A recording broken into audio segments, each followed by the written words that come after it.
What makes you a good candidate for a hair transplant?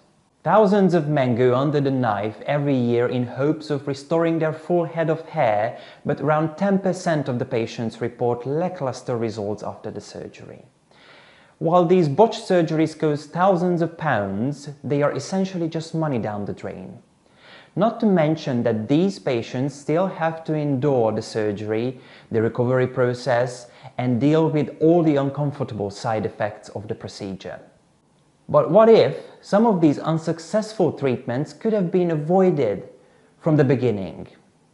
Hi, I'm János from HairPalace Hair Clinic, and as a patient coordinator I have accompanied the treatment for more than 1,500 patients in the past 5 years. In this video, I will tell you what makes an ideal candidate for a hair transplant, so you don't end up wasting your money on something that just isn't right for you. The first and perhaps most important requirement for a successful hair transplant is to have a good donor area. Typically, hairs are extracted from the back and the sides of the head. This is what we call the donor area. To achieve a good coverage with the procedure, it is crucial to have a dense enough, well-sized donor area so doctors can harvest the necessary amount of follicles. The second requirement is that your hair loss pattern has stabilized. Male pattern baldness progresses slowly over the years. If your hair loss is in progress when you have the hair transplant done, you will likely lose more by the time you see the result. This is why most clinics advise against having surgery too early.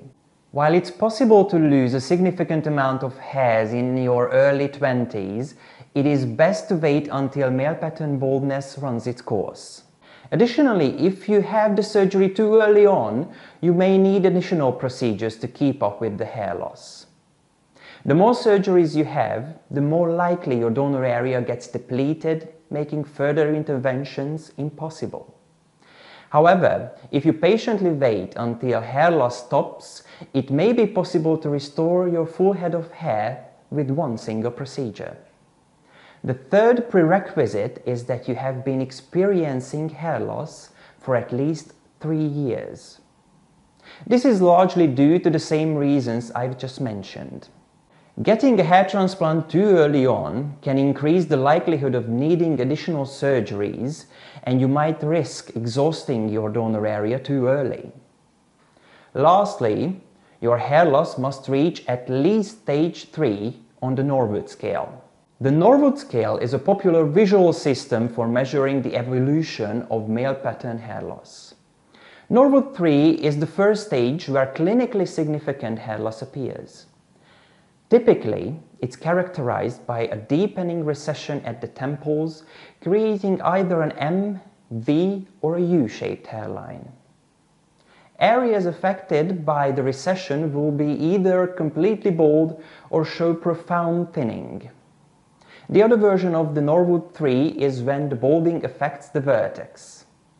It is characterized by visible hair loss at the vertex or crown, while the hairline remains unaffected. And if your hair loss has already reached Norwood 3, it's possible for the doctors to safely implant the missing amount of hairs and achieve a visible result with the procedure. Naturally, a preliminary consultation with an expert, when they can check your medical history and your condition, is a must in all cases. But if you fit these requirements, it is likely that a hair transplant can yield the results you are looking for. If you are struggling with hair loss and want to know more about hair loss treatments or hair transplants, hit the like button and subscribe to our channel or visit hairpalace.co.uk. In the comments below, let us know if you have any questions and we will do our best to help.